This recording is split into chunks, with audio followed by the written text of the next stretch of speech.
Hello दोस्तों, मैं झुमकी के पापा आप सभी का स्वागत करता हूं। आज के इस वीडियो में हम कक्षा 9 हिंदी के काव्य खंड से राष्ट्र कवि मैथिली शरण गुप्त द्वारा रचित पंचवटी कविता की व्याख्या को पढ़ेंगे। तो दोस्तों, सबसे पहले हम पंचवटी का अर्थ जान लेते हैं। पंचवटी एक स्थान का नाम है जो महाराष्ट्र के नासिक में स्थित है। ऐसा माना जाता है कि श्री राम अपने वनवास काल के दौरान सीता और लक्ष्मण के साथ यहीं पंचवटी में निवास करते थे। पंचवटी का अर्थ यह भी है, पंच का मतलब 5, वटी वट वृक्ष बरगद के पेड़। तो पंचवटी जो स्थान है वहाँ 5 बरगद के पेड़ हैं, इसलिए पंचवटी कहा जाता है।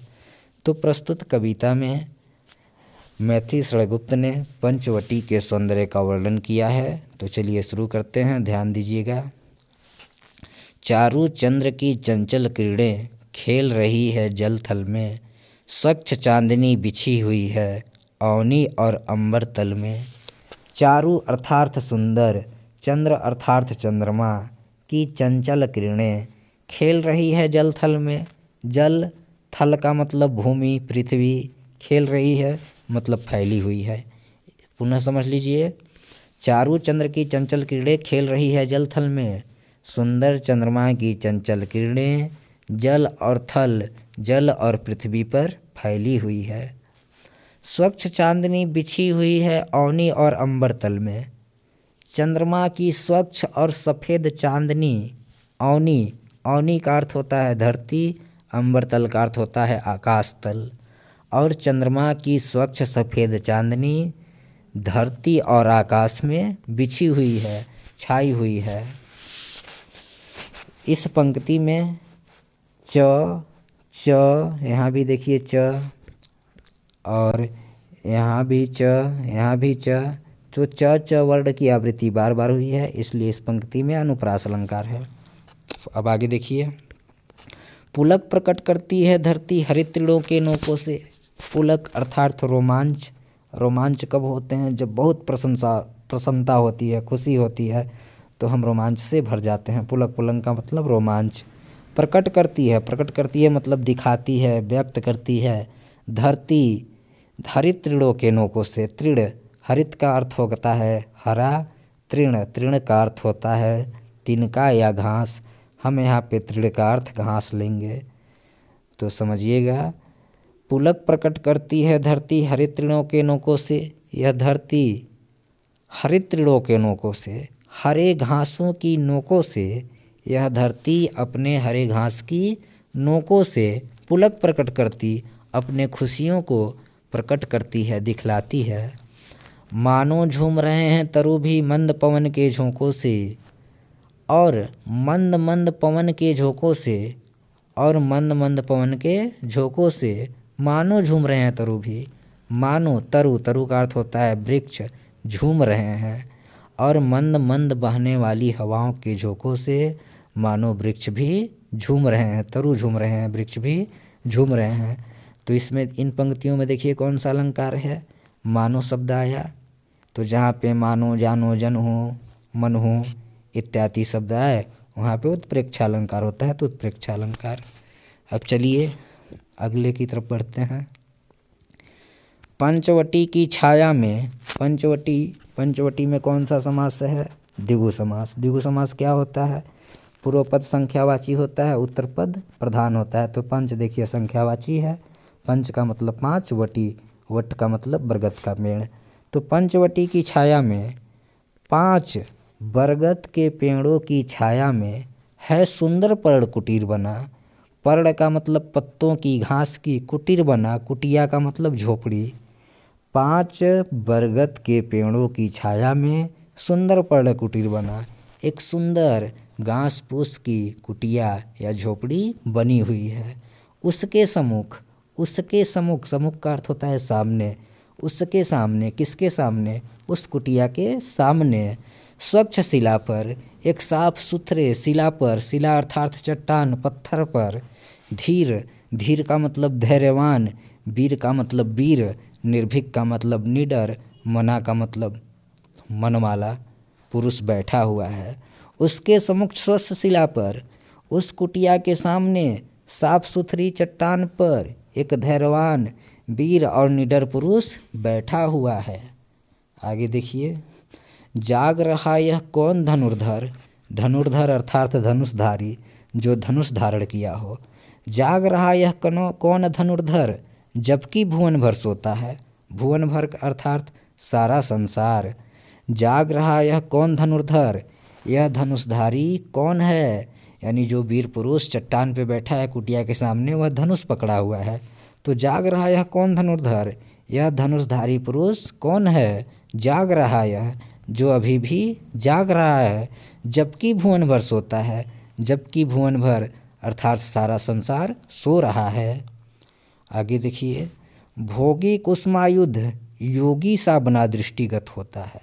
भोगी कुसुमायुध, इस वीर पुरुष को देखकर ऐसा लगता है कि भोगी कुसुमायुध, कुसुम का अर्थ होता है पुष्प, आयुध का अर्थ होता है हथियार। कुसुमायुध अर्थात जिसके हथियार आयुध, जिसके आयुध हथियार कुसुम फूलों की है। तो किसके हथियार फूलों की है, कामदेव की। कामदेव रूप प्रेम काम के देवता हैं, भोग के देवता हैं, आनंद के। भोगी कुसुमायुध, इस वीर पुरुष को देखकर ऐसा लगता है जैसे भोगी कामदेव योगी सा बना दृष्टिगत होता है, आज योगी बनकर बैठा हो। इस वीर पुरुष को देखकर ऐसा प्रतीत होता है, ऐसा आभास होता है जैसे भोग करने वाला, आनंद करने वाला कामदेव वन में योगी बनकर बैठा है। आगे देखिए, किस व्रत में है व्रती वीर यह, निद्रा का यूं त्याग किए, राजभोग के योग्य विपिन में बैठा आज विराग लिए। किस व्रत में है व्रती वीर, किस व्रत में है, व्रत का अर्थ होता है उपवास या प्रतिज्ञा या संकल्प। किस व्रत में है व्रती वीर, यह वीर पुरुष किस व्रत में है, कौन सा संकल्प या कौन सा प्रतिज्ञा धारण किया है। किस व्रत में है व्रती वीर, यह वीर पुरुष कौन सा प्रतिज्ञा धारण किया है। निद्रा का यो त्याग किए, जिसके लिए, जिसे पूरा करने के लिए निद्रा का यो त्याग किए, इस तरह से इसने नींद को भी त्याग दिया है। राजभोग के योग्य विपिन में बैठा आज विराग लिए। राजभोग के योग्य, यह वीर पुरुष राजभोग, राज्य के राजभोग यानी राजा के समान भोग, आनंद के योग्य है। राजभोग के योग्य यह वीर पुरुष राजा के समान आनंद भोगने के योग्य है। विपिन में बैठा आज विराग लिए, विपिन का मतलब होता है वन, विराग का मतलब होता है संन्यास।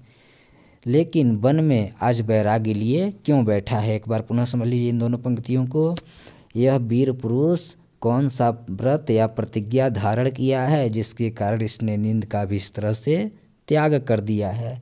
यह वीर पुरुष राजा के समान आनंद भोगने योग्य है, लेकिन यह वन में संन्यास लेकर क्यों बैठा हुआ है। आगे देखिए, बना हुआ है प्रहरी जिसका उस कुटीर में क्या धन है, जिसकी रक्षा में रत इसका तन है, मन है, जीवन है। बना हुआ है प्रहरी, प्रहरी का अर्थ होता है रक्षक, जिसका उस कुटीर में, यह वीर पुरुष जिसका, किस, यह वीर पुरुष जिसका, जिस कुटिया का बना हुआ है प्रहरी, रक्षक बना हुआ है, उस कुटीर में क्या धन है, उस कुटिये में, उस झोपड़ी में ऐसा क्या धन है। एक बार पुनः समझ लीजिए, यह वीर पुरुष जिस कुटिया का प्रहरी बना हुआ है, रक्षक बना हुआ है, उस कुटिया में ऐसा क्या धन है, जिसकी रक्षा में इस रत इसका तन मन जीवन है, जिसकी रक्षा यह अपने तन मन और जीवन से कर रहा है। आगे देखिए, मर्त्य लोक मालिन्य मेटने स्वामी संग जो आई है, तीन लोक की लक्ष्मी ने यह कुटी आज अपनाई है। मर्त्यलोक, मर्त्यलोक अर्थात मृत्युलोक, मृत्युलोक का मतलब जहाँ पर हर जन्म लेने वाली की मृत्यु निश्चित है। हम किस लोक में रहते हैं, मृत्युलोक। मालिन्य मेटने, मालिन्य का अर्थ होता है मलिनता, पाप, दोष, मेटने, मिटाने के लिए, दूर करने के लिए। स्वामी संग जो आई है, जो अपने स्वामी राम के साथ आई है। समझिएगा, मर्त्य लोक मालिन्य मेटने स्वामी संग जो आई है, इस संसार के दोषों को, पाप को दूर करने के लिए जो अपने स्वामी श्री राम के साथ आई है। तीन लोक की लक्ष्मी ने यह कुटी आज अपनाई है। तीनों लोक की लक्ष्मी अर्थात सीता जी यह कुटी आज अपनाई है, इस कुटिया के अंदर विद्यमान है, उपस्थित हैं। एक बार पुनः समझ लीजिए, इस संसार के पाप दोषों को दूर करने के लिए अपने स्वामी के साथ, अपने स्वामी श्री राम के साथ तीनों लोक की लक्ष्मी सीता जी इस कुटिया के अंदर विराजमान है। वीरवंश की लाज यही है, सीता जी वीरवंश, वीर रघुवंश की लाज है, प्रतिष्ठा है। फिर क्यों ना वीर न हो प्रहरी, इसलिए प्रहरी अर्थात रक्षक, इसलिए उनकी सुरक्षा एक वीर पुरुष कर रहा है। वीरवंश की लाज यही है, फिर क्यों वीर न हो प्रहरी। सीता वीर रघुवंश की लाज है, प्रतिष्ठा है, इसलिए उनकी सुरक्षा लक्ष्मण जैसा वीर कर रहा है। विजन देश है निशा शेष है, निशाचरी माया ठहरी। विजन देश है, सुनसान क्षेत्र है, निशा शेष है।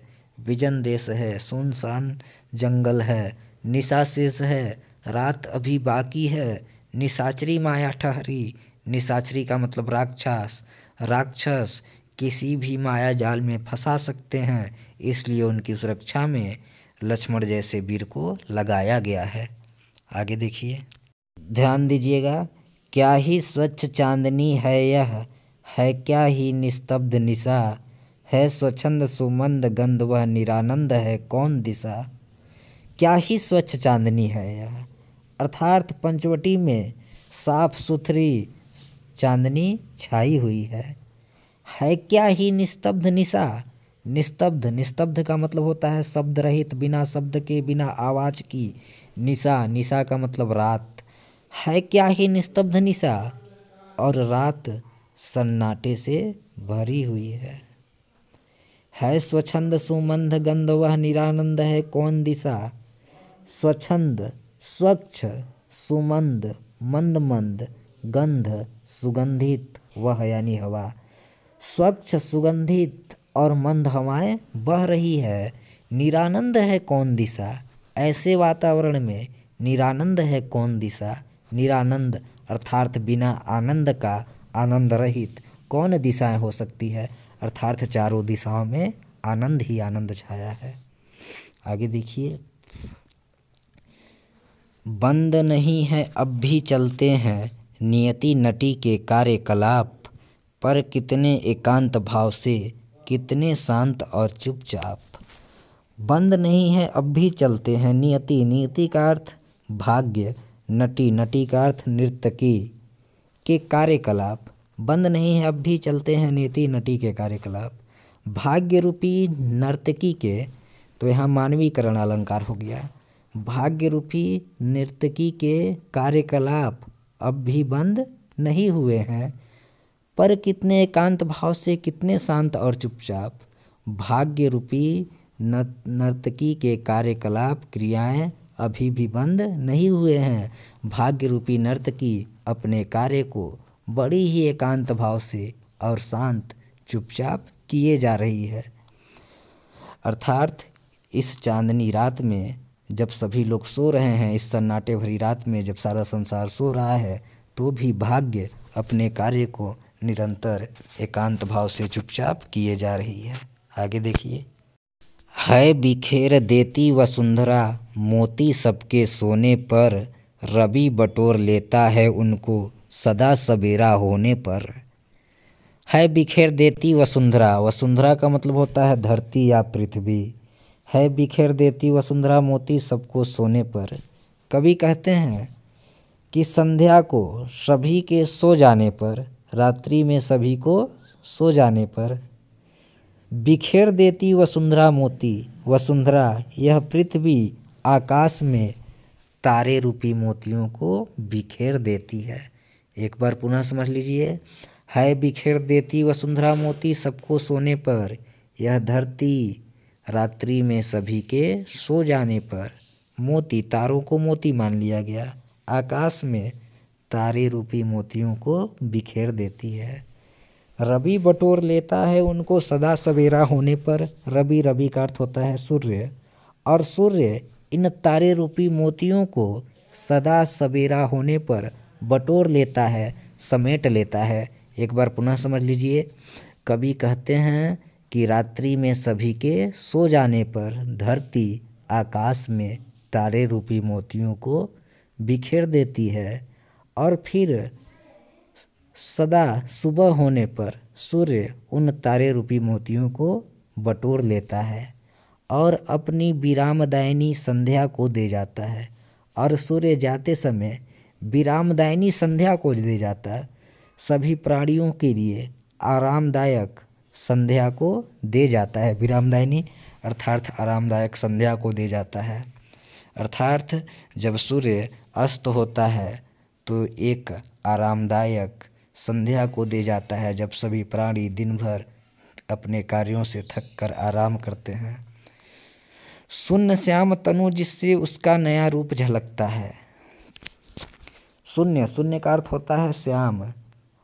जब सूर्य संध्या को अस्त हो जाता है शून्य, तो आकाश में उसका तारों से रूपी मोतियों से भरा हुआ एक नया रूप दिखाई देता है, झलकता है, अर्थात दिखाई देता है। आगे देखिए, ध्यान दीजिएगा। सरल तरल जिन तुहिन कणों से हंसती हर्षित होती है। अति आत्मीय प्रकृति हमारे साथ उन्हीं से रोती है। आत्मीय प्रकृति, आत्मीय प्रकृति, आत्मीय का मतलब होता है अपने लोग। अति आत्मीय प्रकृति, प्रकृति को आत्मीय क्यों कहा जा रहा है कि प्रकृति संपूर्ण संसार को अपना मानती है, किसी से भेदभाव नहीं करती। तो अति आत्मीय प्रकृति, यह आत्मीय प्रकृति सरल तरल जिन तुहिन कणों से, सरल, तरल का अर्थ गीला, जिन तुहिन, तुहिन का अर्थ ओस के कणों से, तुहिन का अर्थ ओस, कणों से, ओस के कणों से हंसती हर्षित, हंसती और हर्षित प्रतीत होती है। फिर से समझिए, यह आत्मीय प्रकृति जिन सरल गीले ओस के कणों से हंसती और हर्षित होती प्रतीत होती है, हमारे साथ उन्हीं से रोती है। उन्हीं ओस के कणों से प्रकृति रोती भी है। यानी प्रकृति अपनी प्रसन्नता और अपने दुखों को ओस के कणों से ही व्यक्त करती है। अनजानी भूलों पर भी वह अदय दंड तो देती है, पर बूढ़ों को भी बच्चों सा सदैव भाव से सेती है। अनजानी भूलों पर भी वह, यह प्रकृति मनुष्य द्वारा किए गए अनजानी भूलों पर, गलतियों पर अदय दंड तो देती है, मनुष्य को दंड भी देती है। यह प्रकृति मनुष्य द्वारा किए गए अनजान भूलों पर उन्हें कठोर दंड भी देती है। दंड कैसे देती है? आपदाओं के रूप में, भूकंप के रूप में, बाढ़ के रूप में, भूस्खलन के रूप में इत्यादि। पर बूढ़ों को भी बच्चों सा सदैव भाव से सेती है। यह प्रकृति पर बूढ़ों को भी, यह प्रकृति बूढ़ों को भी बच्चों सा, बच्चों के समान सदैव भाव से सेती है, दया भाव से प्रेम करती है। अर्थात कहने का मतलब है, यह प्रकृति बूढ़ा बच्चा, छोटा बड़ा, ऊंच नीच, बिना भेदभाव के सभी का दया भाव से पालन करती है, सभी को वायु जल भोजन देती है। आगे देखिए, ध्यान दीजिएगा। 13 वर्ष व्यतीत हो चुके, पर है मानो कल की बात। बन को आते देख हमें जब आर्त अचेत हुए थे तात। 13 वर्ष व्यतीत हो चुके हैं, बीत चुके हैं। पर है मानो कल की बात, पर ऐसा लगता है मानो कल की ही बात है। बन को आते देख जब हमें जब आर्त, बन को आते देख कर जब आर्त, आर्त का मतलब दुख, अचेत का मतलब मूर्छित, बेहोश हो जाना, हुए थे तात का मतलब पिता। जब हमें वनवास आते देख कर दुख से अचेत हुए थे तात, पिता अचेत हो गए थे, मूर्छित हो गए थे। एक बार पुनः समझ लीजिए। लक्ष्मण जी सोचते हैं कि इस घटना को बीते 13 वर्ष हो चुके हैं जब हमें वनवास को आते देखकर पिताजी दुख से अचेत हो गए थे, लेकिन ऐसा लगता है मानो कल की बात कि वह कल की ही बात है, अभी ज़्यादा दिन नहीं बीता है। अब वह समय निकट ही है जब अवधि पूर्ण होगी वन की, किंतु प्राप्त होगी इससे जन को इससे बढ़कर किस धन की। अब वह समय निकट ही है, अब वह समय निकट है, नज़दीक आ गया है जब अवधि पूर्ण होगी वन की, जब वनवास की अवधि समय पूरी हो जाएगी। किंतु प्राप्त होगी इस जन को इससे बढ़कर किस धन की, किंतु इस जन को अर्थात मुझे इससे बढ़कर किस धन की, श्री राम की सेवा से बढ़कर और किस धन की प्राप्ति होगी। अर्थात अब वनवास का समय निकट आ गया है, वनवास की अवधि पूर्ण हो जाएगी और मुझे इससे बढ़कर किस धन की अर्थात श्री राम की सेवा से बढ़कर फिर किस धन की प्राप्त होगी। सबसे बड़ा धन तो यही है। आगे चलिए। और आर्य को राज्य भार तो वे प्रजार्थ ही धारेंगे, व्यस्त रहेंगे हम सबको भी मानो विवश विसारेंगे। और आर्य, आर्य का मतलब श्रेष्ठ, श्रेष्ठ कौन है? श्री राम। लक्ष्मण जी सोचते हैं कि श्री राम राज्य भार तो वे प्रजार्थ ही धारेंगे, प्रजार्थ प्रजा के कल्याण के लिए ही राज्य भार धारेंगे, राज्य का भार धारण करेंगे। श्री राम लक्ष्मण जी सोचते हैं कि श्री राम प्रजा के कल्याण के लिए, प्रजा के हित के लिए ही राज्य का भार धारण करेंगे। व्यस्त रहेंगे हम सबको भी मानो विवश विसारेंगे, व्यस्त रहेंगे वह प्रजा के हित में, राज्य के कार्य में इस तरह से व्यस्त रहेंगे, सबको भी मानो विवश विसारेंगे कि हम सभी को विसारेंगे, भूलने के लिए विवश, मजबूर हो जाएंगे, विवश हो जाएंगे। एक बार पुनः समझ लीजिए। लक्ष्मण जी सोचते हैं कि श्री राम प्रजा के कल्याण के लिए ही राज्य का भार धारण करेंगे, वह राज्य के कार्य में, राज कार्य में इस तरह से व्यस्त रहेंगे कि हम सभी को भी भूलने के लिए विवश हो जाएंगे। कर विचार लोकोपकार का हमें न होगा इससे होगा शोक। कर विचार लोकोपकार का, यदि वह लोक उपकार के, संसार की कल्याण के लिए हमें भूल भी जाएं तो लोकोपकार का विचार करके हमें सोचकर, यह सोचकर न होगा इससे शोक, इससे कोई दुख नहीं होगा। अर्थात यदि श्री राम लोक उपकार के लिए हमें भूल जाएं तो हमें इस बात का विचार करके कि वे लोक की कल्याण के लिए हमें भूल गए हैं, इससे कोई शोक नहीं होगा। पर अपना हित आप नहीं क्या कर सकता यह नरलोक, किंतु क्या यह नरलोक, मनुष्य लोक अपना हित, अपना कल्याण आप नहीं कर सकता, खुद नहीं कर सकता। दोस्तों, यदि वीडियो पसंद आया होगा तो वीडियो को लाइक कर दीजिएगा, चैनल को सब्सक्राइब कीजिएगा, साथ ही अन्य वीडियो को देखने के लिए चैनल के प्लेलिस्ट में जाकर चेक कीजिएगा। धन्यवाद।